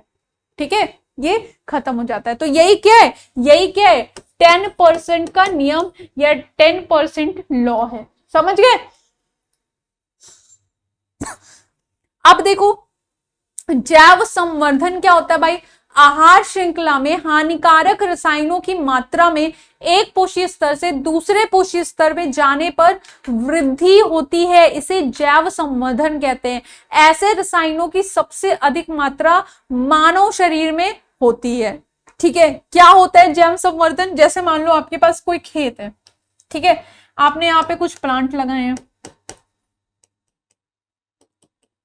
अब आपने इसमें क्या किया, आपने उसमें कुछ रसायन छिड़के ताकि इस पे कीट पतंगे ना लगे, कुछ ना लगे। ठीक है, कोई प्लांट है, आपने उसमें क्या किया, आपने वातावरण में डीडीटी छिड़का या कुछ भी छिड़का जिससे क्या हो, कीट पतंगे मर जाएं। ठीक है, अब आप जब इनको खा रहे हैं, ठीक है, चाहे आप इनको डायरेक्टली खा रहे हैं, डायरेक्टली इन पौधों को खा रहे हैं, या फिर इनको किसी शाकाहारी ने खाया, बकरी, हिरन, इन सब ने खाया और आपने उनको मार के खाया, तो क्या हो रहा है, ये जो है, ये जो आपने रसायन छिड़के, ये प्लांट में गए, मृदा में गए, पानी में गए। ठीक है, उसके और जिस जो आप ये खा रहे हो, तो उस जो आपने प्लांट खाया, प्लांट ने वही अब्सॉर्ब किया, आपने छिड़का, मिट्टी में गया, वो मिट्टी के थ्रू प्लांट में गया। अब प्लांट में क्या है, प्लांट ने तो उसका थोड़ा सा मात्रा लिया, लेकिन आप तो ढेर सारे प्लांट कटवा के खा रहे हो ना, आप एक प्लांट तो खा नहीं रहे हो, तो वो ढेर सारी मात्रा कहाँ चली गई, आपके बॉडी में चली गई। ठीक है, यही क्या है, यही जैव संवर्धन है कि आहार श्रृंखला में हानिकारक रसायन की मात्रा जो होती है वो एक पोषी स्तर से दूसरे पोषी स्तर में जाने पर वृद्धि होती है, जिसे हम क्या कहते हैं, जैव संवर्धन कहते हैं। ठीक है, आहार जाल क्या होता है हम देख चुके हैं। जब आहार श्रृंखलाएं आपस में प्राकृतिक रूप से जुड़ी होती हैं, जो एक जाल का रूप धारण कर लेती हैं, तो उसे क्या कह देते हैं, आहार जाल कह देते हैं। ठीक है, जैसे देखो ये एक एग्जाम्पल है। ठीक है, ये एग्जाम्पल देखो, एक पौधा है, ठीक है, उस पौधे को खरगोश भी खा सकता है, चूहा भी खा सकता है और तिलचट्टा भी खा सकता है। ठीक है, हो सकता है इस खरगोश को कौन खा ले, लोमड़ी खा ले, या इस खरगोश को कौन खा सकता है, एक चील भी खा सकती है, इस चूहे को एक चील भी खा सकती है, इस चूहे को एक सांप भी खा सकता है, इस सांप को आगे चल के कोई बाज भी खा सकता है।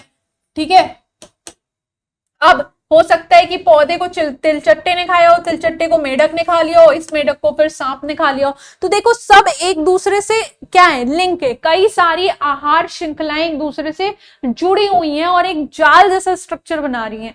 कई सारी आहार श्रृंखलाएं, प्रकृति में आहार श्रृंखलाएं एक दूसरे से जुड़ी होती हैं। कहीं पे लिखा तो नहीं है ना कि ये पौधा है तो इसको चूहा नहीं खा सकता है, सब तिलचट्टा ही खाएगा। कोई भी खा सकता है, बकरी भी खा सकती है, हिरन भी खा सकता है, चूहा भी खा सकता है, तिलचट्टा भी खा सकता है, खरगोश भी खा सकता है, कोई भी खा सकता है ना भाई। तो ये क्या है, प्रकृति में कई सारी आहार श्रृंखलाएं आपस में क्या होती है, जुड़ी होती हैं और एक जाल जैसा स्ट्रक्चर बनाती है। इन्हीं को हम क्या बोलते हैं, आहार जाल या खाद्य जाल बोलते हैं। ठीक है बेटा, ये देखो ये आगे एक और स्ट्रक्चर है कि ये घासें हैं, ठीक है, उत्पादक हैं ये, इनको मान लो चूहे ने खा लिया, या फिर इनको कोई ग्रास ऊपर टिड्डा भी खा सकता है, इसको कोई रैबिट भी खा सकता है, इसको कोई हिरन भी खा सकता है, इसी को कोई बकरी भी खा सकता है। ठीक है, अब मान लो इस हिरन को किसी फॉक्स ने खा लिया, या इस बकरी को किसी फॉक्स ने खा लिया, या मान लो इस रैबिट को किसी फॉक्स ने खा लिया, इस माउस को डायरेक्ट किसी फॉक्स ने खा लिया, या फिर इसको बाज ने खा लिया, या मान लो इसको किसी सांप ने खाया, इस माउस को किसी सांप ने खाया, सांप को बाज ने खा लिया, या मान लो इस जो चूहे इसको किसी उल्लू ने खा लिया, ठीक है। ये जो ग्रास ओपर है इसको किसी चिड़िया ने खाया, चिड़िया को स्नेक ने खा लिया, या इस ग्रास ओपर को किसी मेढक ने खाया, मेढक को उल्लू भी खा सकता है, मेढक को सांप भी खा सकता है। तो आप देखो कई सारी जो खाद्य श्रृंखलाएं हैं, कई सारी खाद्य श्रृंखलाएं जो बन रही हैं वो आपस में मिलकर एक जाल जैसे स्ट्रक्चर बना रही है, जिसको हम क्या कहते हैं, फूड वेब, खाद्य जाल, या फिर क्या बोल देते हैं, आहार जाल बोलते हैं। ठीक है, क्लियर है? आगे बढ़े भाई, क्लियर है? चलो अब देख लेते हैं हम पर्यावरण की समस्याएं क्या क्या है। क्या देख लेते हैं हम? पर्यावरण की समस्याएं। ठीक है, देखो पर्यावरण में बदलाव हमें प्रभावित करता है और हमारी गतिविधियां भी पर्यावरण को प्रभावित करती हैं। धीरे धीरे पर्यावरण में गिरावट आ रही है, जिससे पर्यावरण में समस्याएं उत्पन्न हो रही हैं। क्या समस्याएं भाई? जैसे प्रदूषण बढ़ रहा है, वनों की कटाई से क्या हो रहा है, गर्मी बढ़ रही है। आप देख रहे हो कहीं भी बाढ़ आ रही, सुनामी आ रही, कुछ भी आ रहा है, ठीक है, कहीं भी कुछ भी हो जा रहा है। तो ये सब क्या चीजें हैं? ये सब क्यों है? क्योंकि हम पर्यावरण प्रदूषित कर रहे हैं। जो प्रकृति ने अपना एक बैलेंस बना के रखा है उसको हम क्या कर रहे हैं, उसको हम डिस्टर्ब कर रहे हैं। जैसे मान लो एक जंगल है, सपोज कि मान लो ये एक जंगल है, ठीक है, एक एरिया है कोई। अब मान लो यहाँ पे कुछ पौधे हैं, ठीक है, उन पौधों को कुछ हिरन खा रहे हैं। उन हिरन की संख्या कितनी है? 100 है, ठीक है। अब मान लो इस हिरन को यहाँ पे एक शेर रहता है या बाघ रहता है, वो इनका शिकार करता रहता है, ठीक है, वो इनका क्या करता है, शिकार करता रहता है इस हिरन का। तो जब शिकार कर रहा है तो क्या कर रहा है, हिरनों की जो संख्या है वो, शेर का भी पेट भर रहा है भाई, और हिरनों की संख्या है वो भी बहुत ज्यादा नहीं हो रही है, वो एक पूरा खाद्य श्रृंखला बन रही है, ठीक है। लेकिन आपने जाके शेर को मार दिया, क्योंकि आपको शेर का खाल चाहिए, खाना है, कुछ भी, आपने शेर को मार दिया, ठीक है। अब शेर मर गया, अब हिरन को खाने वाला कोई बचा नहीं, खाद्य श्रृंखला क्या हो गई, खाद्य श्रृंखला क्या हो गई, डिस्टर्ब हो गई। अब हिरन जो 100 थे वो, उनको तो कोई खाने वाला है ही नहीं, वो संख्या बढ़ा के कितने हो गए, 1000 हो गए। अब इससे क्या होगा, अब ये जो प्लांट खाने वाले जो छोटे छोटे जीव थे भाई, इसी जंगल में आपके शेर भी होंगे, पक्षी भी होंगे, कीड़े भी होंगे, ठीक है। तो ये सब क्या हो गया, अब इनको खाने की कमी पड़ने लगी, ठीक है। तो आहार श्रृंखला क्या हो गई, डिस्टर्ब हो गई। किसने की? हम मनुष्य ने किया, ठीक है, क्योंकि हम जंगल काट दे रहे हैं, हम जंगल काट के पूरा इकोसिस्टम ही क्या कर रहे हैं, डिस्टर्ब कर दे रहे हैं। तो उससे क्या हो रहा है, उससे पर्यावरण में पेड़ काट दे रहे हैं, तो जमीन की क्या होती है, बारिश होती है, पानी होल्ड नहीं होता, और जमीन की जो परत होती है, मिट्टी की जो उपजाऊ परत होती है, वो भी पानी में बह जाती है, महासागरों तक चली जाती है। तो उससे क्या हो रहा है, भूमि की उर्वरता खराब हो रही है, ठीक है। तो ये सारी चीजें, प्रदूषण फैला रहे हैं हम बहुत ज्यादा, ठीक है, पानी में, हवा में, मिट्टी में, हर तरह का प्रदूषण फैला रहे हैं। तो ये सब क्या है, ये सब पर्यावरण को क्या कर रहा है बेटा, प्रदूषित कर रहा है, ठीक है। अब देखो ओजोन परत, ओजोन परत क्या होती है भाई? अभी हमने इसका पहले भी नाम सुना था क्या, ओजोन परत का? ओजोन लेयर क्या होती है, किसी को पता है? ओजोन लेयर क्या होती है, किसी को पता है? तो कमेंट बॉक्स में लिखो कि यस मैम पता है। देखो इसको ऐसे समझते हैं, पृथ्वी के चारों ओर, हमारी पृथ्वी है, आपने देखा है हमारी पृथ्वी ऐसे, अपने टीवी वगैरह में देखा होगा ना, ऐसे घूमती रहती है। तो हमारी पृथ्वी के चारों ओर एक लेयर है, हमारी पृथ्वी के चारों ओर एक प्रोटेक्टिव लेयर है, एक ऐसी लेयर है जो हमें प्रोटेक्ट कर रही है, हमारी रक्षा कर रही है, बचाव कर रही है। तो हमारी पृथ्वी के चारों ओर एक रक्षात्मक आवरण है, क्या, एक प्रोटेक्टिव लेयर है, जो कि सूर्य की जो हानिकारक किरणें हैं, सूर्य की जो हानिकारक किरणें उससे हमें बचाती है। क्यों? क्योंकि अगर वो हानिकारक किरणें हम पे पड़ी तो बहुत तरह की बीमारियां होंगी, हमारे डीएनए में चेंजेस आ सकते हैं, कैंसर कॉज होगा, बहुत तरह की क्या होंगी, दिक्कत होंगी, ठीक है। तो जो सूर्य की हानिकारक पराबैंगनी किरणें हैं वो हम तक नहीं पहुंचती हैं। ये जो ओजोन लेयर है, ये जो ओजोन परत है, वो उनको क्या कर लेती है, अवशोषित कर लेती है। और इस प्रकार से ये ओजोन लेयर क्या हुई, हमारी दोस्त हुई। ये हम सब जीवों की क्या करती है, रक्षा करती है। हमें जितने भी हेल्थ इश्यूज हैं, स्वास्थ्य से संबंधित परेशानियां हैं, जैसे त्वचा, कैंसर, मोतियाबिंद, कमजोर आंखें, कमजोर प्रतिरक्षा तंत्र, पौधों का नाश, इन सब से क्या करती है, हमारी रक्षा करती है। कौन करता है भाई, ओजोन लेयर करती है। कौन करता है, ओजोन लेयर करती है, ठीक है। इतना क्लियर है, इतना क्लियर है भाई, ठीक है। तो देखो क्या हमने देखा, हमने देखा कि एक ओजोन परत है, जो कि कहाँ पे है, हमारी पृथ्वी की बाहरी परत है, पृथ्वी का एक बाहरी आवरण है, बाहरी परत या आवरण है, जो कि कहाँ पे है, समताप मंडल। ठीक है, ये जो समताप मंडल है इसको स्ट्रेटोस्फेयर भी कहते हैं, इंग्लिश में क्या कहते हैं, स्ट्रेटोस्फेयर भी कहते हैं। कहां पे है, समताप मंडल पे है। ठीक है, कैसे बना, जैसे मान लो, ठीक है, क्या है, समताप मंडल पे है, जिसको हम क्या कहते हैं, स्ट्रेटोस्फेयर भी होता है। और ये ओजोन लेयर नीली कलर की दिखती है। ठीक है, क्या करती है, हमें बचाने का काम करती है। किससे बचाती है, किससे बचाती है भाई, जो सूर्य की पराबैंगनी किरणें हैं उससे बचाती है। ठीक है, इसको हम ऐसे भी लिखते हैं। ठीक है, क्लियर है, स्क्रीनशॉट ले लो, क्योंकि ये ओजोन परत एक इंपॉर्टेंट टॉपिक है। फिर आगे चलते हैं। ठीक है, चले आगे, चलो।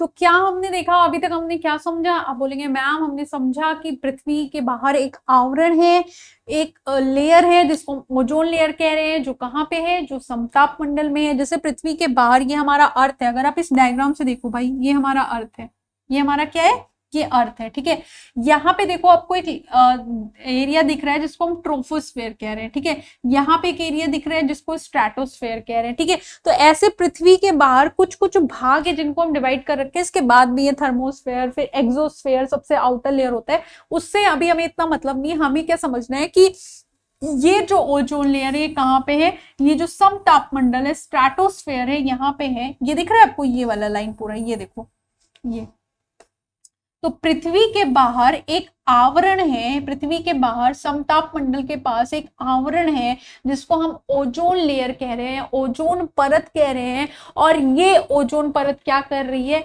ये जो सूर्य की हानिकारक किरणें, ये हमारा क्या है, ये हमारा सूर्य है भाई।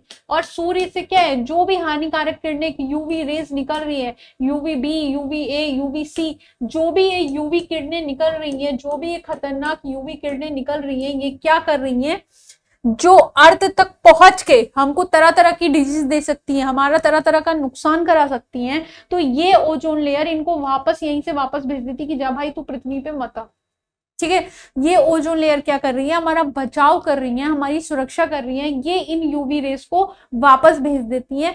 तो एक तरह से क्या है, इसीलिए एक प्रोटेक्टिव लेयर है, एक सुरक्षात्मक आवरण है। लेकिन हम कुछ ऐसी चीजें यूज कर रहे हैं, जैसे कि हम कुछ ऐसे रसायन यूज कर रहे हैं, कुछ ऐसी चीजें यूज कर रहे हैं, जैसे कि सीएफसी।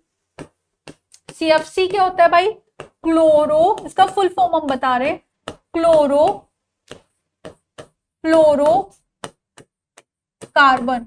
आप बोलोगे मैम इसको हम कहाँ यूज कर रहे हैं, भाई सब लोग यूज कर रहे हो, अपने घर में यूज कर रहे हो। हम सबके घर में फ्रिज होते हैं, रेफ्रिजरेटर्स होते हैं, एसी होते हैं। फ्रिज जो रेफ्रिजरेटर्स होते हैं उनमें से क्या निकलता है, सीएफसी, क्लोरोफ्लोरोकार्बन। ठीक है, ये जो रसायन है, ये जो क्लोरोफ्लोरोकार्बन है, ये क्या कर रहा है, ये इस ओजोन लेयर को क्या कर रहा है, जाके तोड़ रहा है। ये देखो इस ओजोन लेयर को, ये देखो इस ओजोन लेयर में क्या कर रहे हैं, छेद पैदा कर रहा है। क्योंकि ये जो क्लोरोफ्लोरोकार्बन है, ये जो इसका Cl है, ये जो इसका Cl है, अभी आपने देखा था ओजोन का फॉर्मूला क्या है, O3 है। क्या है, O3 है। ठीक है, तो क्या कर रहा है, ये जो क्लोरीन है ये इनमें जाके झगड़ा लड़ा रहा है, ये इन सबको अलग कर दे रहा है। O3 है तो O plus O plus O plus O। ठीक है, ये 3 हो गया। तो इनको क्या जा रहा है, इनमें जाके लड़ाई लगवा रहा है और इनमें से एक O को निकाल के ले जा रहा है। ठीक है, एक O को क्या कर रहा है, निकाल के ले जा रहा है। तो ये टूट जा रहे हैं, ये क्या हो रहा है, ये ओजोन लेयर क्या हो रही है, टूट जा रही है। ठीक है, तो ये जो क्लोरोफ्लोरोकार्बन है बेटा, ये क्या कर रहे हैं, ये इस ओजोन लेयर को क्या कर रहे हैं, नुकसान पहुंचा रहे हैं। आप देख रहे हो ये नुकसान पहुंचा रहे हैं। और चूंकि जब ओजोन लेयर में नुकसान होगा तो सूर्य की यूवी रेस, खतरनाक रेस डायरेक्ट हम तक आएंगी और क्या करेंगी, हमारा नुकसान करेंगी। ठीक है, क्लियर है। इसके अलावा भी, सीएफसी के अलावा भी कुछ ऐसे रसायन हैं जो ये चीजें कर रहे हैं, पर अभी आपको एक नाम याद रखना है। तो अब क्या याद रखेंगे, सीएफसी, क्लोरोफ्लोरो कार्बन। ठीक है, अब देखो मुख्य रूप से ओजोन परत समताप मंडल में पाई जाती है, जो कि हमारे वायुमंडल का हिस्सा है, और जमीनी स्तर पर ओजोन एक क्या है, घातक जहर है। ठीक है, अब देखो ये जो ओजोन है उसका निर्माण कैसे हो रहा है। जो ओजोन का निर्माण है वो निम्न प्रकाश रासायनिक क्रिया का परिणाम है। जो O2 है, ठीक है, उस पराबैंगनी विकिरण होता है तो क्या बनता है O+O। इसको क्या बोल रहे हैं, नवजात ऑक्सीजन, क्योंकि O+O है। यही जब O यहाँ पे आएगा और ये O2 से मिल जाएगा तो क्या बन जाएगा, O3 बन जाएगा, यानी कि क्या बन जाएगा, ओजोन बन जाएगा। ठीक है, अब देखो ओजोन परत का जो ह्रास है, यानी क्या होता है, जो ओजोन परत का नुकसान है वो कहां पे देखा गया था सबसे पहली बार, क्या था, चलो देख लेते हैं। तो 1985 में भाई, 1985 में पहली बार अंटार्कटिका में ओजोन परत की मोटाई में कमी देखी गई। सबसे पहले 1985 में अंटार्कटिका में जो ओजोन लेयर थी उसकी मोटाई में क्या किया गया, उसकी मोटाई में कमी देखी गई, जिसे ओजोन छिद्र के नाम से जाना गया। ठीक है, ओजोन की मात्रा में इस तीव्रता से गिरावट का मुख्य कारण मानव संश्लेषित रसायन मेनली क्या है, क्लोरोफ्लोरोकार्बन CFC को माना गया, जिसका उपयोग हम अपने शीतलन AC वगैरह में करते हैं, अग्निशमन के लिए किया जाता है। ठीक है, 1987 में संयुक्त राष्ट्र पर्यावरण कार्यक्रम, ठीक है, जिसका शॉर्ट फॉर्म क्या है, UNEP में एक सर्वसम्मति बनी, मतलब सब लोगों साथ आए और सबने साथ मिलकर एक फैसला लिया, एक अपना सबने साथ में मिलकर एक डिसीजन लिया। क्या था कि CFC के उत्पादन को 1986 के स्तर पर ही सीमित रखा जाए। ठीक है, मतलब कि CFC का उत्पादन और ना बढ़ाया जाए ताकि ओजोन लेयर को बहुत ज्यादा नुकसान ना हो। पर आपको पता है हम ये सारी बातें सिर्फ पेपर्स में करते हैं, ठीक है, उसको ग्राउंड लेवल पे बहुत कम लागू करते हैं। तो क्या है कि अगर हमें अपनी ओजोन लेयर को बचाना है तो हमें इन सारी चीजों का जो इस्तेमाल है वो क्या होगा, सीमित ही रखना पड़ेगा। ठीक है, समझ गए भाई। अभी तक हम क्या क्या पढ़ चुके हैं एक बार फिर से देख लेते हैं। हमने देखा पारितंत्र क्या होता है, किससे मिलकर बना होता है, जैविक घटक, अजैविक घटक। जैविक घटक में हमारे पेड़ पौधे जीव जंतु आते हैं। अजैविक घटक में हमारा वायु हो गया, तापमान हो गया, मिट्टी हो गया, ये सारी चीजें आती हैं। ठीक है, फिर हमने क्या देखा, और हमने इंपॉर्टेंट चीज क्या देखी, हमने देखा खाद्य श्रृंखला क्या होती है, हमने देखा खाद्य जाल क्या होता है, जब कई सारी खाद्य श्रृंखलाएं मिलकर क्या बना लेती है, खाद्य जाल बना लेती हैं। और हमने क्या देखा, और हमने देखा कि 10% लॉ क्या कह रहा है, हमने ये देखा कि कोई भी एक जीव है जब वो किसी दूसरे से अपना भोजन लेता है, जब मैं एक जीव हूं और अगर मान लो मुझसे किसी और का पोषण हो रहा है, या पौधे हैं उनको कोई खा रहा है, फिर उनसे किसी और कोई खा रहा है, तो सिर्फ 10% एनर्जी ही दूसरे में ट्रांसफर होगी, बाकी का वो 90% स्वयं यूज कर लेंगे। अगर हम खुद खा रहे हैं तो हम 90% स्वयं यूज कर लेंगे, हम सिर्फ 10% ही क्या करेंगे, आगे ट्रांसफर करेंगे। क्या है, 10% लॉ है। ठीक है, तो ये सारी अभी कुछ इंपॉर्टेंट चीजें हैं। ओजोन लेयर हमने देखी, ठीक है, समताप मंडल पे होती है, क्या फॉर्मूला है, O3 है। हमने देखा किस तरीके से उसका क्या हो रहा है, नुकसान हो रहा है, किसकी वजह से हो रहा है, क्लोरोफ्लोरोकार्बन की वजह से मेनली हो रहा है। ठीक है, अब जो हमारा नेक्स्ट टॉपिक है बेटा वो क्या है, कचरा प्रबंधन। ठीक है, आज के समय में जो हमारा कचरा है वो इतना ज्यादा हो रहा है, जो अपशिष्ट है वो इतना ज्यादा हो रहा है कि उसका निपटाना एक बहुत बड़ी समस्या है। इस तरीके से आप कभी भी बाहर जाओ, आप देखो आपको कचरे हर जगह दिख जाएंगे। ठीक है, क्योंकि उसका सही मैनेजमेंट, सही निपटारा हम नहीं कर पा रहे। अब देखो कचरे में क्या क्या पदार्थ आते हैं। ठीक है, बोलेंगे मैम हम लोग के दिमाग पे कचरा है। नहीं भाई, दिमाग कचरे नहीं है हमारे, असली में देखते हो कचरे में क्या क्या पदार्थ आते हैं। तो क्या क्या आते हैं, जैव निम्रीकरणीय पदार्थ, पदार्थ जो सूक्ष्म जीवों के कारण छोटे छोटे घटकों में बदल जाते हैं, जैसे फल तथा सब्जियों के छिलके, सूती कपड़ा, जूट, कागज, ये सारी चीजें। ठीक है, तो जैसे देखो कुछ कचरे ऐसे होते हैं जिनको जो छोटे सूक्ष्म जीव हैं, जो माइक्रो ऑर्गेनिज्म है, वो क्या कर देते हैं, डिकम्पोज डिकम्पोज कर देते हैं। जैसे आपने कोई, अगर आप कोई फल का छिलका फेंक रहे हो या मान लो ऐसी कोई चीज है, कागज हो गया, तो वो क्या होगा, वो सूक्ष्म जीव कुछ दिन में उसको क्या करेंगे, आप घटक क्या करेंगे, उसको तोड़ के खत्म कर देंगे। तो वो क्या होगा, अपने आप वापस से किस में चला जाएगा, नेचर में चला जाएगा, जिसको हम क्या कह रहे हैं, जैव निम्नीकरणीय पदार्थ। ठीक है, जिनका हमें मैनेजमेंट करने में बहुत ज्यादा दिक्कत नहीं होगी। दूसरा क्या है, अजैव निम्नीकरण पदार्थ। भाई ऐसे पदार्थ जो सूक्ष्म जीव बेचारे नहीं खा पाते हैं, उनका अपघटन नहीं कर पाते हैं, जैसे कि प्लास्टिक। प्लास्टिक थोड़ी ना खा के तोड़ेंगे, वो उसको कैसे वो वापस मिलाएंगे नेचर में। पॉलीथीन, संश्लेषित रेशे, धातु, रेडियो एक्टिव अवशिष्ट, ठीक है, ये सारी चीजें जो होती हैं, ये सूक्ष्म जीव जो हैं वो नहीं तोड़ पाते हैं, नहीं उसका अपघटन कर पाते हैं। इनको हम क्या बोलते हैं, अजैव निम्नीकरण पदार्थ। ठीक है, अब देखो सूक्ष्म जीव क्या करते हैं, सूक्ष्म जीव एंजाइम उत्पन्न करते हैं जो पदार्थों को छोटे छोटे घटकों में बदल देते हैं, और इससे क्या होता है कि उनका अपघटन हो जाता है। लेकिन कुछ ऐसे पदार्थ हैं जिनका अपघटन नहीं हो पाता है, जैसे कि ये पदार्थ हैं। ठीक है, अब देखो क्या क्या ऐसी विधियां हैं भाई जिससे हमारा जो अपशिष्ट है, जिससे हमारा जो कचरा है, हम उसका क्या कर सकते हैं, मैनेजमेंट कर सकते हैं। ऐसे क्या क्या चीजें हैं, तो देखो क्या क्या चीजें हैं। सबसे पहले क्या है, जैव मात्रा संयंत्र। क्या है, जैव मात्रा संयंत्र। तो देखो जैव मात्रा संयंत्र क्या कह रहा है कि जैव निम्नीकरणीय पदार्थ कचरा इस संयंत्र द्वारा जैव मात्रा व खाद में परिवर्तित किया जाता है। यानी कि ऐसी चीजें जो क्या है, जो हमारे माइक्रो ऑर्गेनिज्म, जो हमारे सूक्ष्म ऑर्गेनिज्म जो क्या कर सकते हैं, जिसको तोड़ सकते हैं, जिसको अपघटित कर सकते हैं। ठीक है, उन सारी चीजों को हम क्या कर सकते हैं, खाद में परिवर्तित कर देते हैं। आपने देखा भी होगा जैसे गोबर से खाद बनाई जाती है, गोबर और जो ऐसे फलों के छिलके, ये सारी चीजें जो होती हैं जो अपघटित हो सकती हैं, सबको हम क्या करते हैं, एक बड़े से गड्ढे में क्या करते हैं, बंद कर देते हैं, उसको ढक देते हैं। और फिर उसमें क्या होता है, अगर आपने उसमें कुछ केचुए डाल दिए या कुछ भी माइक्रो ऑर्गेनिजम्स, उसको कुछ दिन में किसमें परिवर्तित कर देते हैं, खाद में परिवर्तित कर देते हैं। ठीक है, सीवेज उपचार तंत्र। भाई की नाली के पानी को नदी में नहीं डालना है, नाले के पानी को सीवेज को आपको नदी में नहीं डालना है, बल्कि उसको एक सीवेज सिस्टम बनाइए जिससे क्या किया जाए, उसको संशोधित किया जाए। हालांकि गवर्नमेंट ने ऐसे सिस्टम बनाए भी हैं, पर उनको पर्याप्त मात्रा में बनानी चाहिए ताकि जो नाले के पानी है वो डायरेक्टली कहाँ ना जाए, नदी में ना जाए। ठीक है, इसके बाद क्या है, कूड़ा भराव क्षेत्र। कचरा निचले क्षेत्रों में डाल दिया जाता है और इससे क्या होगा, दबा दिया जाता है। ठीक है, तो एक तरीका ये हो सकता है। उसके बाद देखो भाई क्या कर सकते हैं, कंपोजिटिंग। इसमें क्या होता है देख लेते हैं। जो जैविक कचरा कंपोस्ट गड्ढे में भर दिखकर ढक दिया जाता है मिट्टी के द्वारा, और 3 महीने में क्या होता है, कचरा खाद में बदल जाएगा। ठीक है, पुनः चक्रण। अजैव निम्नीकरण पदार्थ कचरा पुनः इस्तेमाल करने के लिए नए पदार्थों में क्या कर देते हैं, नए पदार्थों में बदल दिया जाता है। ठीक है, कि उनको क्या करते हैं, पुरानी चीजों को नई चीजों में कन्वर्ट कर देते हैं ताकि उनका हम पुनः उपयोग दोबारा से यूज कर सकें।